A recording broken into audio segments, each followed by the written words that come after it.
and welcome to Round Robin. I'm your host, Robin McCormick, with the City of Hampton's Communications and Marketing Department. And today we have a wonderful guest with us. Her name is Jackie Scott, blues musician, mentor to young musicians. Welcome, Jackie. Thank you so much for having me. I'm so excited because I'm a huge fan. So I'm going to act, just a little bit like a slobbering idiot, and I'm going to apologize right up front. Okay. But I've heard you perform a number of times, and I think it's so exciting that you perform in Hampton, that you bring the blues camp here. It's a wonderful thing. So let me try to stop now and say, you are going to be on stage at the Jazz Festival this year. Yes, I'm excited about that, and I applaud the City of Hampton, for including blues back into their festival. I know that, and I just read about it. I went online and looked at Muddy Waters was the first blues act to perform at this festival. And just over the years, blues has kind of taken a back seat to maybe 10 years ago, they didn't have any blues at all. Wow. So I applaud the City of Hampton for recognizing the significance of blues, in the community and what, blues brings to the entertainment table. It's wonderful, and that festival has changed over the years, where it started out really jazz and blues, and then it kind of became more rhythm and blues and pop, and they change it up a little bit each year, trying to find the right mix. Right. But Well, it's hard to pull blues out of that mix. It belongs in there, doesn't it? It does, because a lot of jazz festivals across the country, around the world, include blues in their lineup, and again, over the years, blues has kind of taken a back seat. And as you know, and many people know, blues is the basis for all American music. And so I don't ever think that blues should be, not necessarily excluded, but blues should be included in the lineup of many of the major festivals and stuff that's going on across the country.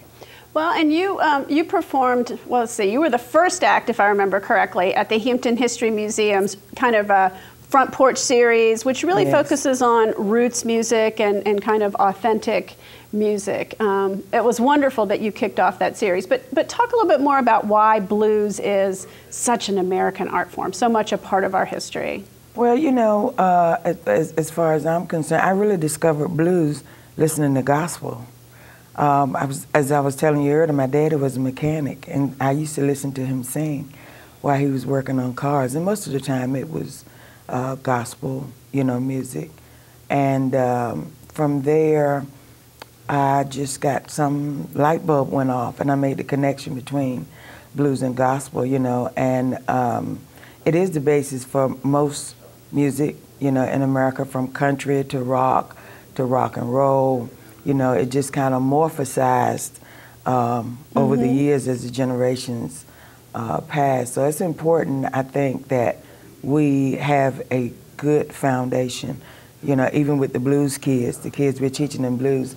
We're not saying that they're all going to stay in the blues genre, but I feel pretty good about knowing that I've contributed to them having a great foundation, for American music.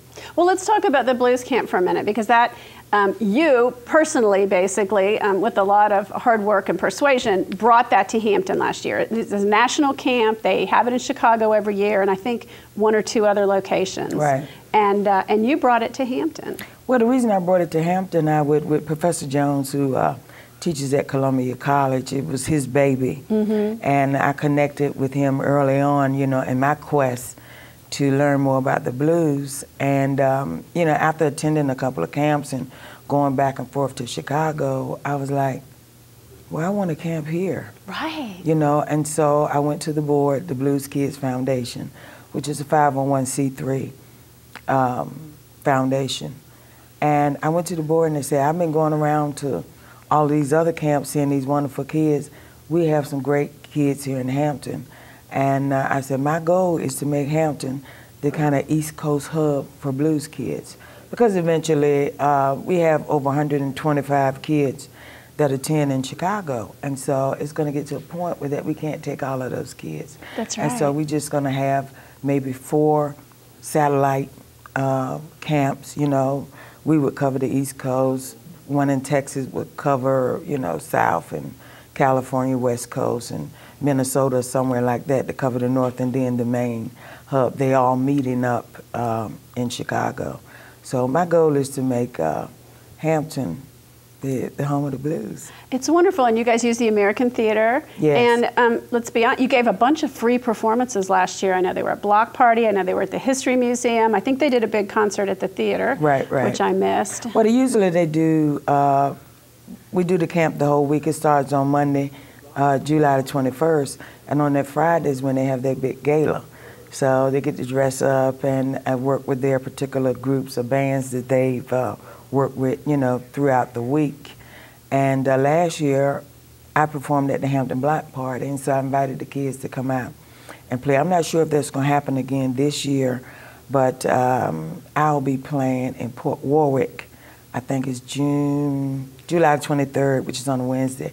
And so I'm going to invite them to come out and play and let people know what they've been doing. That'll be fun. Yeah. Now, why Hampton? Why you don't live here? I wish you did, but you don't. But why are you so involved in what's going on over here? I've been waiting to see the mayor so he can make me an honorary citizen of Hampton. But when I first started singing blues, a lot of my friends, musical people, were from Hampton, and so musically, you know, I kind of grew up in Hampton with the musicians, and they're great because we all do different things, but we all support what each other does. And it's almost like a little family, you know, musicians. So I lean toward Hampton. Most of the time I'm coming over, I come over to Hampton, I perform in Hampton. So I'm a great fan of Hampton and the people that make it a great city to be here. Well, I do think people don't understand musically all the things that are going on in Hampton, and I really want to spread that word because there's so much here, and I'm so glad you come over. Well, it is, and it is because it's diverse. It's very diverse, but like I said, even though we don't all perform the same genre, we support each other, and it's a kind of a support group. It used to be we would hang out at Goodfellas in downtown Hampton, and so now different ones are performing in Tap House, and they have Sarah's over in Phoebus, which is Phoebus has its own texture, it's a quaint little, I see some great things coming out of Phoebus, and of course the American Theater's there, and the people there have been wonderful in supporting the camp and the programs, that we put on. So I am a big Hampton fan. That's great. Well, now, when you come to the Jazz Festival, I have heard that one of your blues camp kids is going to be on stage with you for part of the time. Yes, William Ledbetter.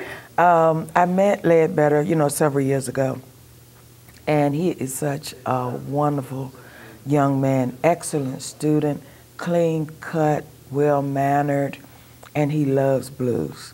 He really does. So, yeah, he does, and I'm going to miss him. And he'll be going away to college this year.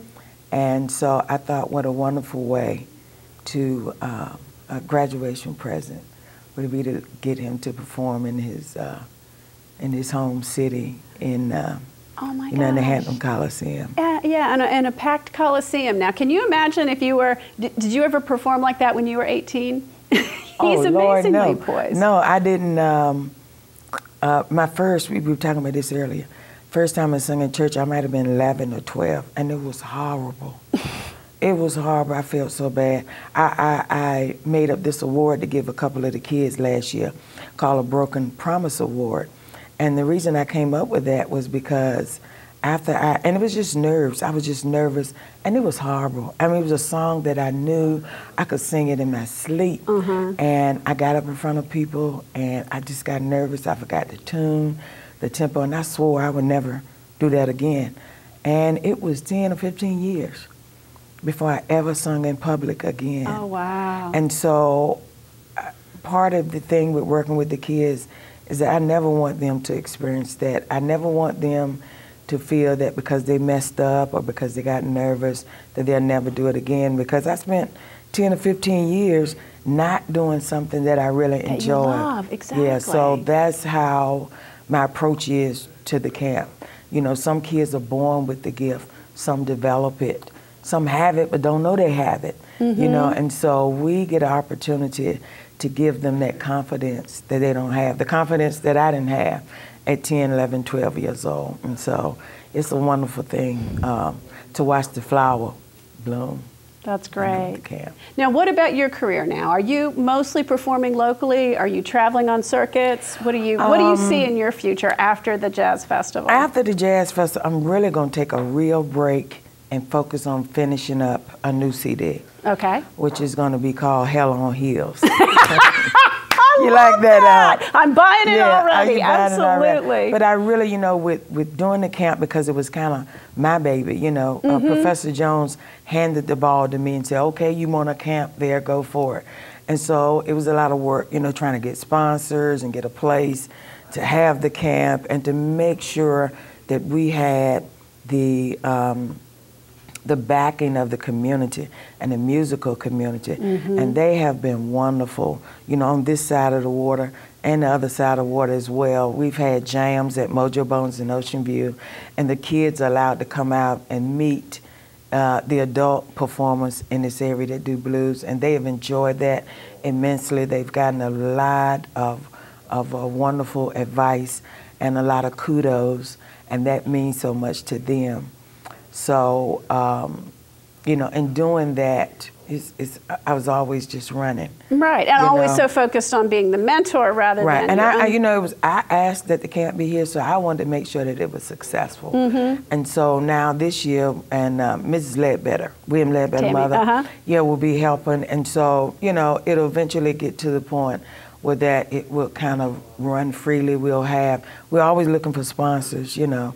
And, you know, of all the things that kids could be doing, you know, in this day and age, I think if we can get them hooked on music, it will be a wonderful gift. It's a gift that just continues to give, you know, not just for the kids, but for the parents, you know, for the community, for the other musicians. It does me proud to sit back and watch kids and watch them, like I said, come out of their shell and perform. So.